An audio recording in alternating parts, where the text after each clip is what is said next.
Okay, I'm going over some of the problems for the homework assignment for 7-1. I'm not going over all of them. I just think that would take too much time in general for a video. I would like to keep the video somewhat short and concise, and you can always pause and return to certain sections of this video just to make sure that you understand how we go through these problems. Now, I've skipped all the way to 29 simply because this is where I really want you guys to concentrate on this particular chapter. I want you to concentrate on the fact that we've got um, an identity on the left-hand side, and it's equal to some kind of identity on the right-hand side. And we're going to figure out some way of proving that what's on the left is in fact equal to what's on the right. So let's start with this one. Again, there's no clear method here. You look at it and you come up with some ideas and see where they go. For example, I have the cosine x here minus a cosine cubed x here. Now, there's no property where cosine cube exists. So if there's some way for me to get this down to a cosine squared, that would be great. And I can get that down to a cosine squared. I can actually factor out a cosine from both of these. So I'm going to do that. So it's going to be cosine x. That's going to be 1 minus cosine squared x. And that's going to be equal to cosine squared x, or cosine x sine squared x. Now 1 minus cosine x, let's look at something just kind of quickly. Sine x, or sine squared x plus cosine squared x is equal to 1. If I subtract cosine squared x from both sides, I get 1 minus cosine squared x. That's what this is. And so therefore, if that's what this is, and it's equal to sine x squared, then I can replace this with sine squared x. So I can rewrite this thing as cosine x times sine squared x. And that turns out to be equal to exactly what is on the right-hand side. Cosine x times sine squared x. It works out. So I have proven it. That's my proof. All right, let's check out the next one. Okay, I'm probably not going to be able to use the exact same method. It's going to, have to see what I've got. Cosine x times tan x minus secant minus x. Okay, so secant is 1 over cosine. And therefore, this is a even function. So I'm going to get rid of this minus x and just rewrite this as secant x. So I'm going to go ahead and write cosine x times tan x minus secant x, because I can rewrite it like that, and that's equal to sine x minus 1. All right. There's not a lot that I can do here other than the fact that this is in sine x. The only thing on the right-hand side is sine x. I got a tan and a secant. Let's expand these and see what happens when I do. So cosine x, that's equal to sine x over cosine x. Okay, that helps me because cosine x times sine x over cosine x leaves sine x. And secant is 1 over cosine x. And this might actually work because cosine x multiplied into this using distribution property, I get sine x, and cosine x multiplied into this gives me minus 1. And that is in fact equal to sine x minus 1. So I have proven it. It is true. It has been verified. Okay, let's look at the next one. Okay, this one's a little weird because it says that this is equal to this, which therefore is equal to this. Now, this right here is just an application of a fraction rule that says that any numerator over a denominator, if I have like a constant plus another constant over a denominator constant, I can split that into this, and that's exactly what they did. So let's focus on this part of it and not worry about this part of it anymore because they've already done half of our work for us, or at least something to that effect. So I have a tan squared x over here And I am noticing that sine squared over x divided by cosine squared over x, this is tan squared x, interestingly enough. So let's just do this for just a quick second here.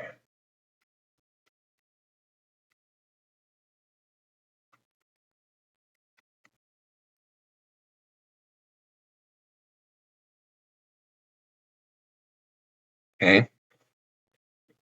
Well, 1 over cosine squared x, well, I could rewrite that as secant squared x, I suppose, if I wanted to. I'm not too sure if that's going to get me anywhere. But let's see.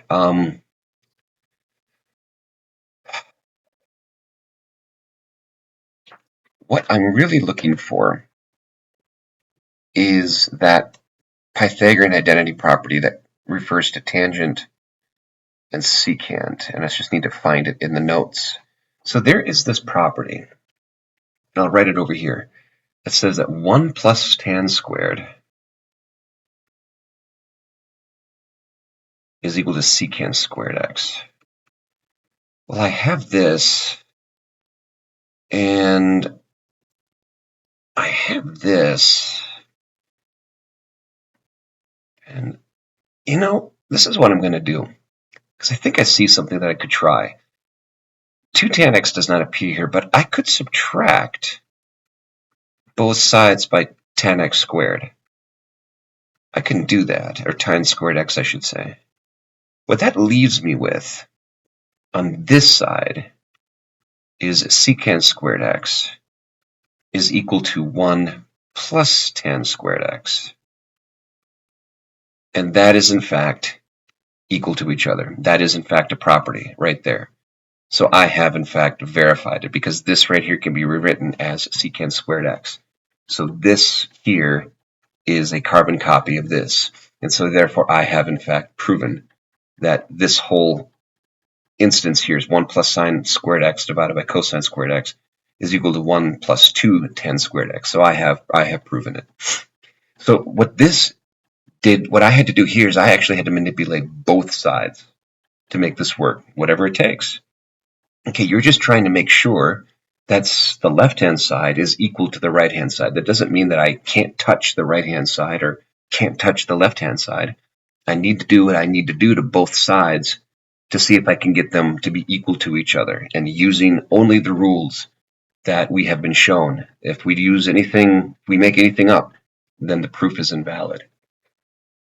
All right, let's look at this one, and let's see what we have here. Sine x plus cosine x squared is equal to 1 plus 2 sine x cosine x.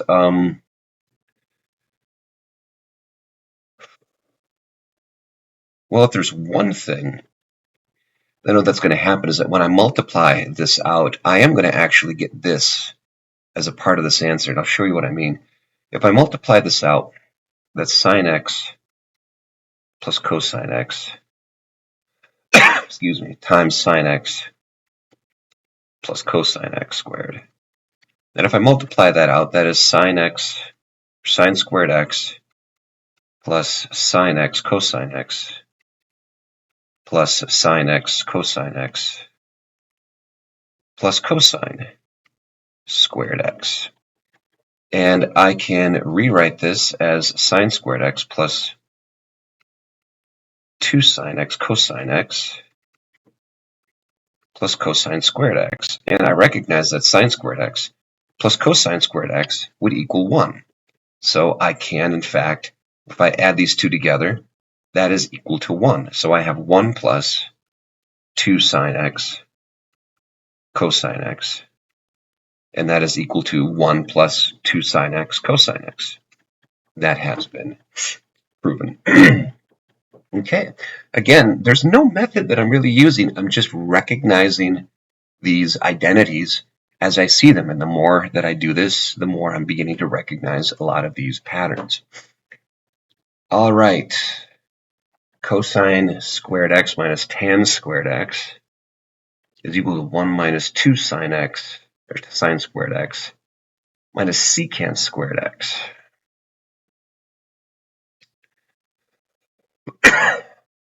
Well, tan and secant do exist in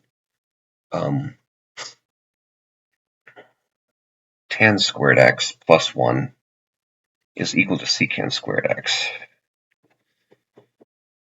So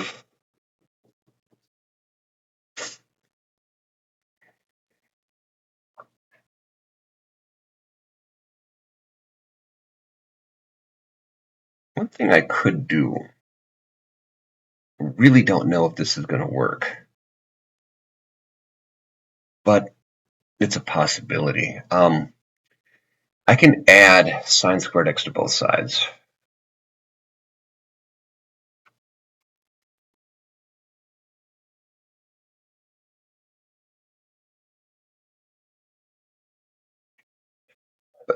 And recognize that this will in fact be 1. So that's going to be 1 minus tan squared x. And that's going to be equal to 2 minus secant squared x. The biggest problem with this is this is not this. But I could take secant squared x and just apply that. So 1 minus tan squared x is equal to 2 minus tan squared x plus 1. Do you see what I did there? I replaced secant squared x with this value because I can do that. So let's see what happens. That's minus tan x minus 1. Well, if I add tan x to both sides, so if I add tan squared x to both sides, they cancel. So I'm left with 1 equals 2 minus 1. That's 1 equals 1. 1 equals 1 is true, which means this has been proven. So again, I'm not trying to make this here exactly into this. I can use both sides in an attempt to maybe even reduce it to 1 equals 1. And I've done that. And so there I have proven that this is in fact true. All right, 34 is a different exercise. We need to prove that this identity, okay, so it's the same idea. We just need to prove that this identity, in fact, is true or it is not true.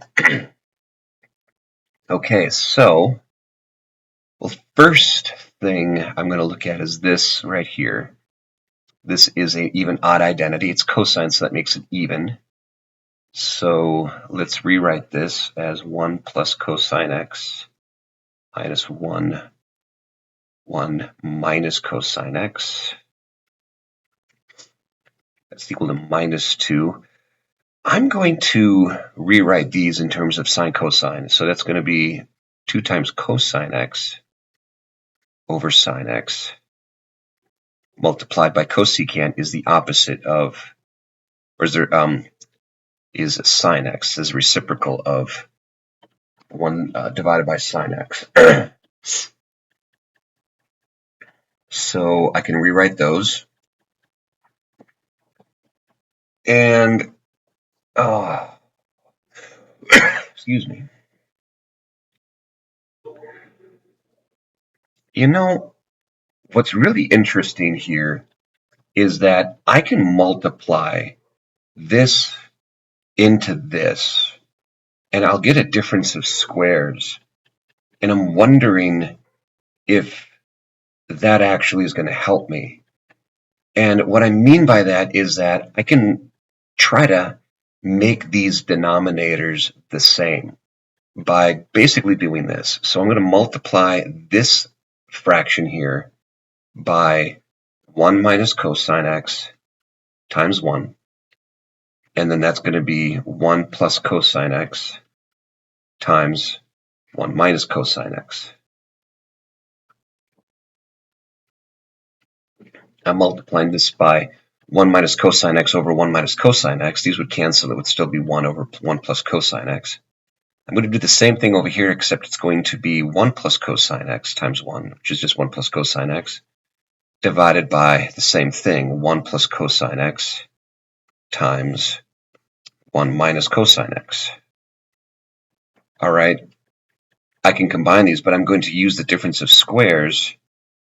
So 1 minus cosine x minus 1 plus cosine x, because this minus sign would distribute into that, and that's going to be divided by 1 minus cosine squared x. That we believe, or this is in fact the same as sine squared x. And, well, interestingly enough, this is 1 minus cosine x minus 1 minus cosine x. And I will rewrite this as sine x squared. Let's extend the page a little bit. And I can rewrite this as minus 2 cosine x over sine x squared. Now, is it possible for me to take this left-hand side? What do I have? Let's rewrite the left-hand side. That's 2 cosine x divided by, well, if I multiply these sine x and sine x together, I get sine squared x. And it's negative. I forgot the negative. So yes, this equals this. It has been proven true. Okay, wow, that was an interesting one. So got through that one. Let's see if this is true. We don't know if it's true or not. So let's see if this one is true. What can I do with it? Well, 1 plus sine squared x doesn't have an identity. That's not cosine squared x. So I can't use that identity for that. Well, one thing that I do know is that cosecant is just 1 over sine squared x.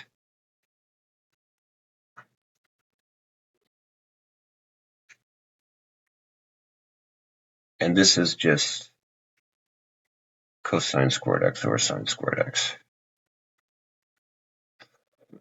So this is therefore just 1 over sine squared x plus those cancel, so plus 1 is equal to cosine squared x or sine squared x. Well, I could subtract this both sides. That leaves me with 1 cosine squared x minus 1 over sine squared x. This, we gotta be careful. Let's rewrite.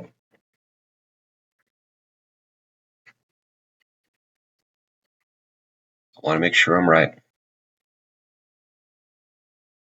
If I subtract 1,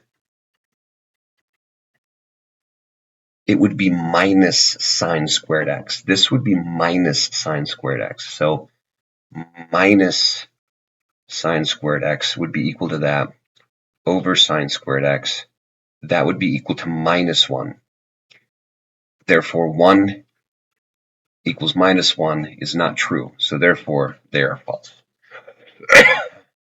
How far do you need to go? As far as you can possibly go. And if that means that you really do need to get to the point where it's a constant equals a constant and they are not the case, then we have to go that far.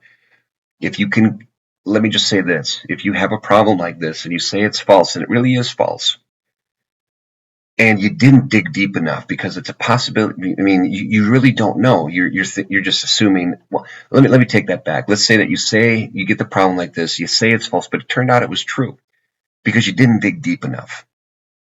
If you show some proof and then you're like, well, I think that's false, and it is false. Well, then you got lucky.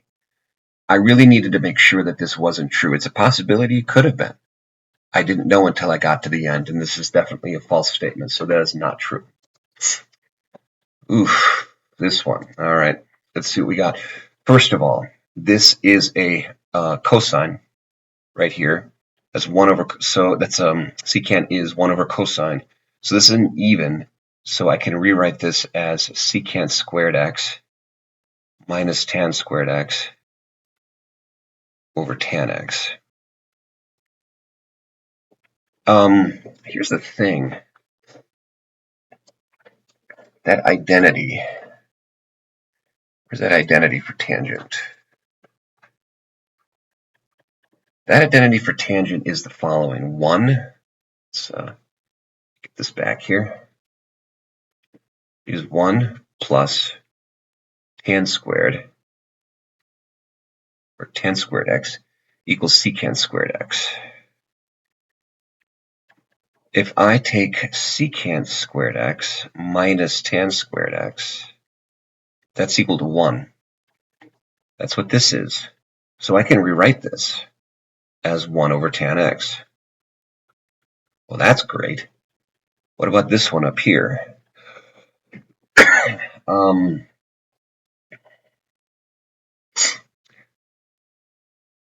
Not so much.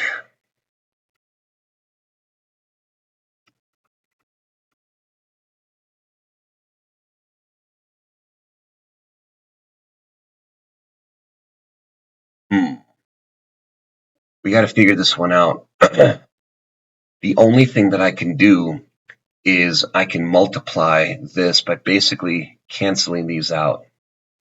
And that's going to leave me with basically 2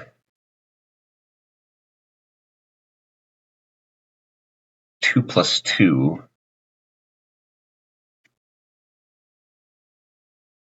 is divided by 2 plus 2 cotangent. The reason why I'm hesitating is that's 2 tan over tangent x. And I'm not doing that correctly. I'm not doing that correctly.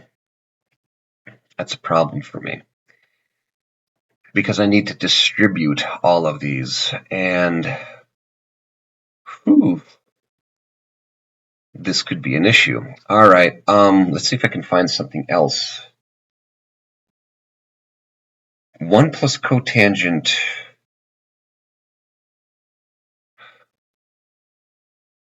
Well, here we go. Wait a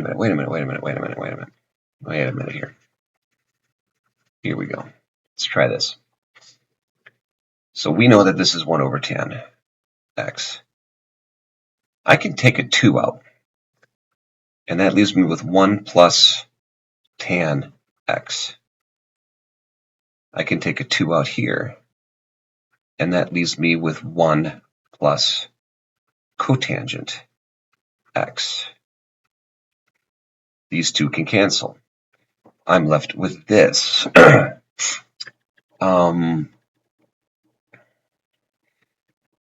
Now we have to figure out what I can do with that.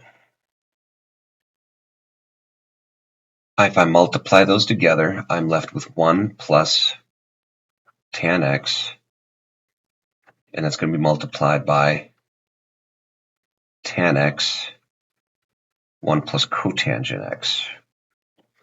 Okay, I'm just concentrating on this. I haven't worked on this part of it yet.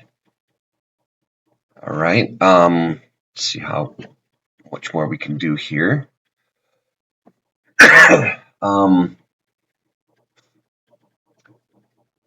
Tan x can be rewritten as, so let's write 1 plus tan x again. Tan x can be written as sine x over cosine x. And I'm going to multiply that into 1. And that's going to be, well, tan times cotangent is 1, because they're the reciprocal of each other. So that's going to be that. Okay. Well, now wait a minute. Tan is sine x over cosine x. And this is sine x over cosine x plus 1. These are the same. Therefore, this is 1. So everything here this whole thing we have learned is equal to 1.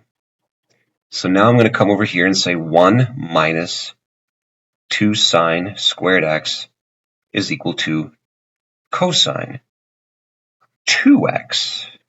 Okay, that's a little complicated. So what can we do with that one? Did we learn any properties about the period? Because I can't take that 2 and put it on the outside because that's the amplification, not the period of it.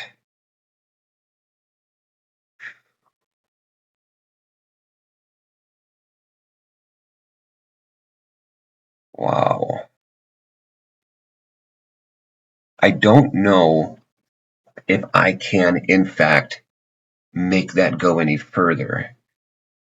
I don't have any property ideas that I might be able to use. That 2 for that amplification is getting in the way, and I can't factor anything out. I can't subtract cosine.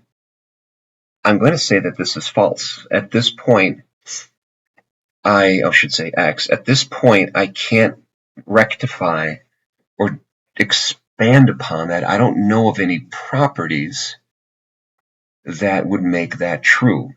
The only thing that I would do at this point is that I would just graph them. And that's exactly what I'm going to do. I'm going to go into Desmos for just a quick second here. And I'm going to type in these graphs.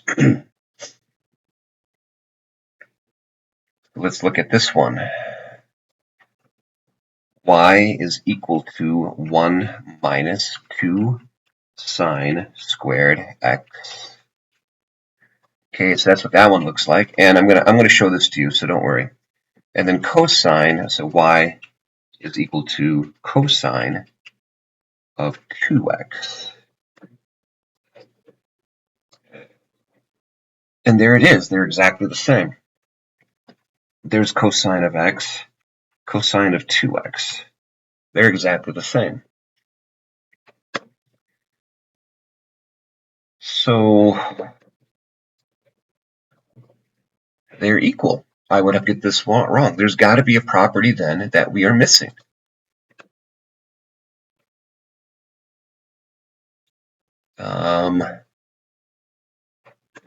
Let me pause and find out where that missing thing is.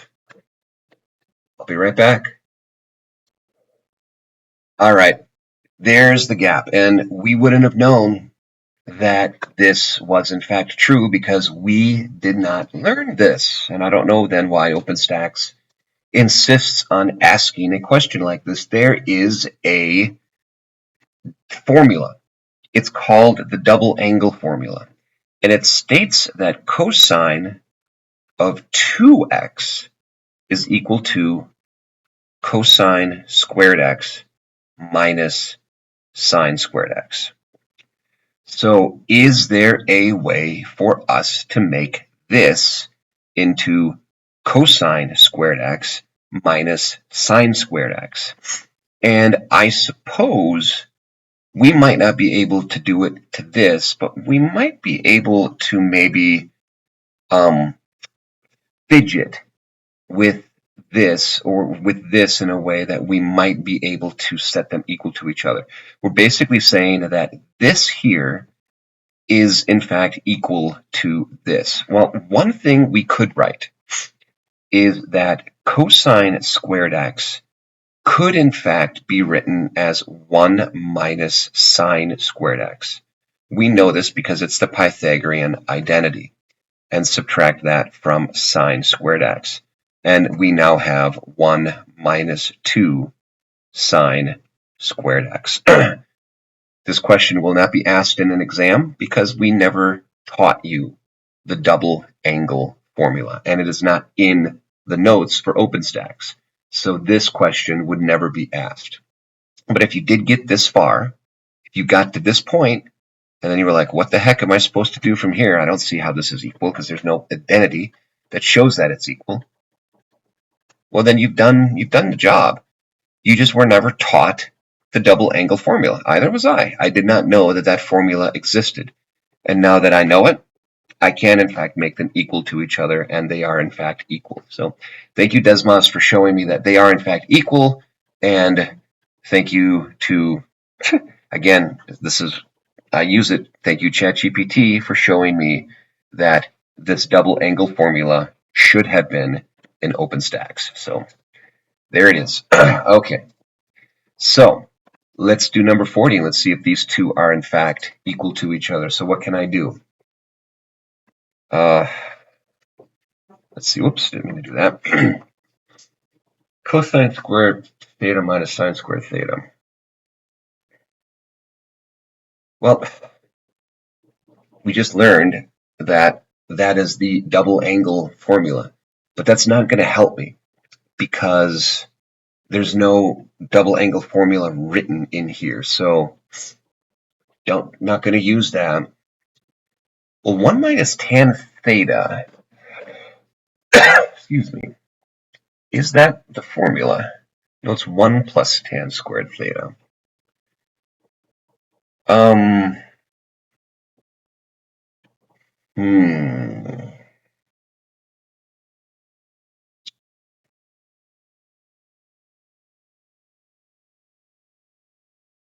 What is interesting here, as basically what they're saying, is that if I were to split, for example, if I were to split this cosine squared theta is divided by 1 minus tan squared theta, and this sine squared theta divided by 1 minus tan squared theta, that everything cancels out except for the sine squared,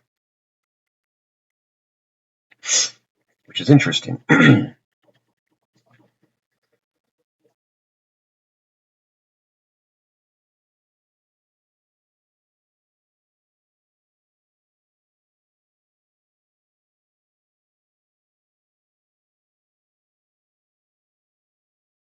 I am having a difficult time trying to solve this. What I'm going to do is I'm going to pause. I'm going to keep thinking about it, and I'm going to see if I can come up with the answer. You know, let's try something here. And no, I didn't look up ChatGPT. Oh my God, you guys think that I went cheated? I did not. I'm going to try something here. Cosine squared theta minus sine squared theta. I'm going to multiply 1 minus tan squared theta into sine squared theta. All right, that's going to give me sine squared theta. Well, actually, I'm going to be multiplying these two together. So that's going to be sine squared theta minus, wow,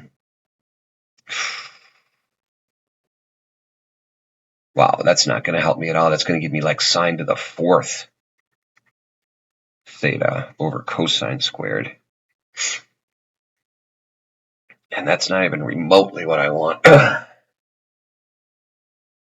Whew. There's got to be a property that we are missing. Problem is I can't just subtract things. I got a fraction here that I'm trying to deal with. And multiplying both sides, well, okay. One thing I could do is I could divide sine squared theta by both sides. And so now I have this. I guess that helps me a little bit. Let's erase some of these things here that don't make sense to you. Because cosine squared theta over sine squared theta, that's going to give me cotangent squared theta. And sine squared theta over sine squared theta is going to give me 1.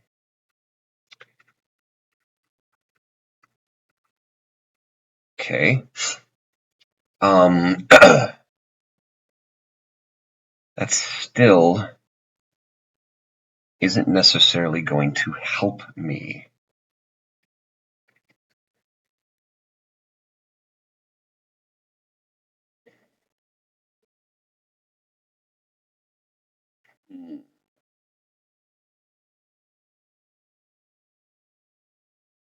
I could add both sides. I could do this.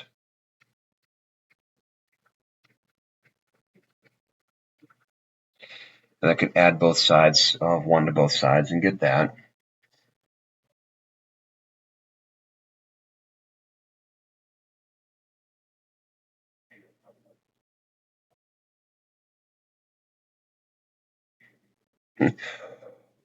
If this is true, something tells me that would be a very interesting theory.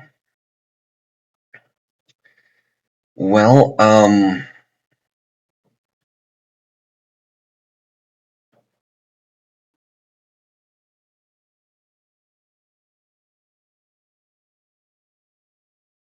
there's not much else that I can really do here other than say that this is cosine squared theta over sine squared theta plus sine squared theta over cosine squared theta.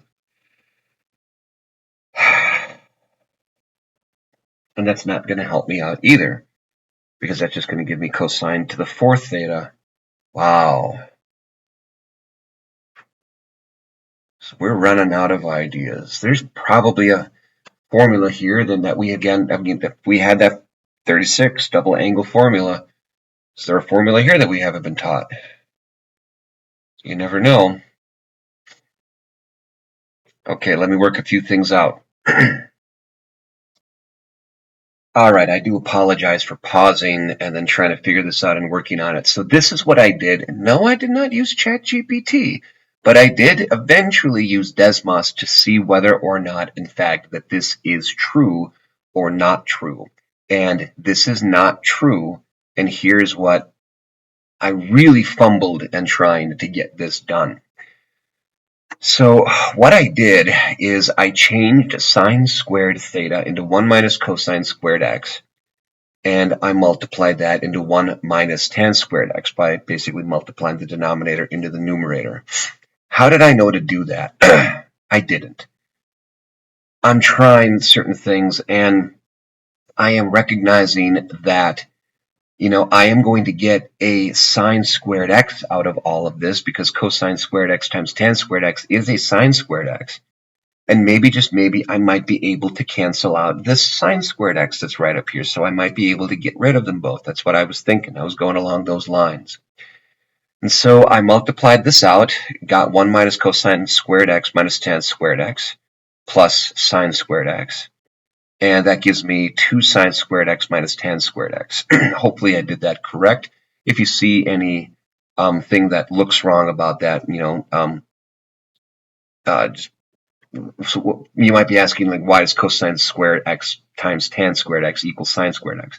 Because tan squared x is sine over cosine. Cosines cancel. I'm left with sine squared x. So I have that, and I have this. And I said, well, okay, let's try that trick that we learned before. Let's go ahead and let's change cosine squared x to 1 minus sine squared x. And there I can combine this sine squared x and get 1 minus 2 sine squared x. Then I might be able to add 2 sine squared x to both sides, get 1 equals 4 sine squared x minus tan squared x. I can add tan x squared to both sides and recognize that I get secant squared theta equals 4 sine squared theta.